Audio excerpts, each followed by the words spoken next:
What is going on? It's your boy Hot Wang Dang here with another controller review. My last controller review, you guys blew out of the water. Like, legitimately, thank you so much for all you guys have done with the community with that video. I'll post that link in the description if you want to check it out, but it's the Xbox One's Fusion controller. So this one, we're going to be doing a little bit different of controller review. We're going to be doing the Xbox One's Afterglow Prismatic wired controller.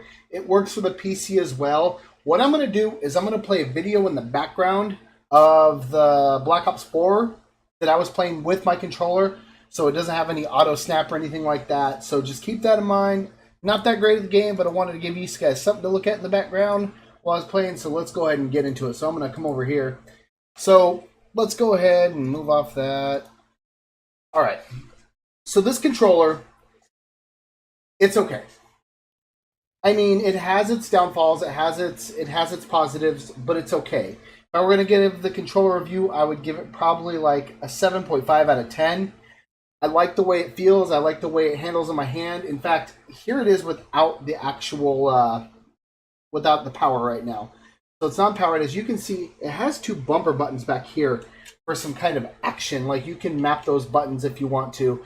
And then on the front, as we can see here, we got all of our normal buttons, the Xbox middle button, two buttons right here. You have another button right here that you can program as well. With that said, the programmable features are awesome. They created an app that you can download and you can program things into it, such as you can remap the A button to right there, or you can remap one of your bumper buttons to right there as well. But for the most part, it's got a good dev part to it. It's got a really good development.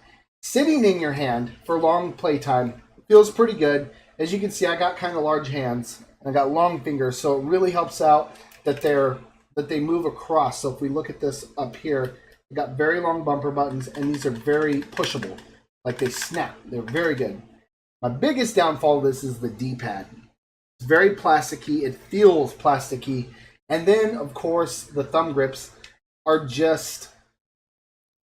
they're just okay. Compared to the Power Fusions, it's just okay. But we're not talking about the Power Fusion. We're talking about this Afterglow controller. This thing's $30. So it does run on the micro USB. So let's go ahead and plug this bad boy in. It fits really snug in there when you plug it in at the top like that. Very snug. And at the bottom, you have your normal 3.5 port. So as we can see, when we plug this thing in, it lights up.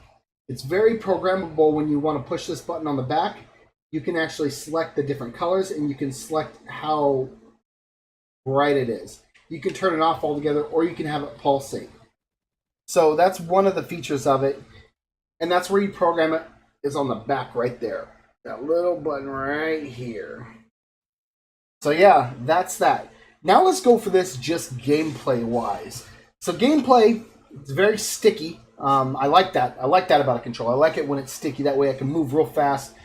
When you amp up the verticals on it, it runs really well. So you can switch and move really fast. But mainly, I think this controller is going to be geared towards more of your casual player versus your pro gamer. It just feels very plasticky, and that's not a good thing in a controller when it feels plasticky. However, it is very light because it is plasticky, and that's amazing. All the buttons work the way that they're intended, and going from Xbox to PC, it's awesome. It's so good. And it knows all your controls, even the ones you've already mapped, so it knows how to do that. Just makes for an easy transition. If I want to go play my Xbox, or if I want to go play PC with it, I can move them over very quickly, and it runs good. For the pros on this, $30 for a wired controller. Awesome. Cons on it, the 3.5 port seems really trashy. Another pro, customizable. I love that you can customize all kinds of things on it. The lighting, the buttons, like, it feels like a customizable controller for $30. That's pretty awesome. You can pick them up at Gamestop, which is awesome as well if you want to go down. You can order them off Amazon. They're both $30, so that's great. But other than that, the controller is just that. It's a $30 controller. You can't expect the world out of it, but you can expect good things. When it comes to other $30 controllers, I think this one I would buy it a little bit higher than some of the other ones, but still, if you're going to go that route and if you're looking for a really good wired controller, you're probably going to go with PowerA. But I'll give this. The longevity on this controller feels like it has a lot more time on it. Even though it's plasticky, the buttons feel like they'll last longer. And on top of it, the clean out areas where you can clean out inside of here is very easy because it's very accessible. So you can clean the pads up really well. The Xbox button functions as it should. It's very stand out. Like if you look at it, it's very pokey. So it protrudes from the controller a little bit more. And the lighting on it's awesome. And I love that it's see-through. Like as an enthusiast of see-through things, that's awesome. I really like that. So that's mainly the pros and cons of it. It's a controller. What more can we ask for from a controller? I mean, we're not spending like $130 on an Elite controller here. It's to do what it's supposed to do, be a controller in your hands. Outside of that, there's not much else to it.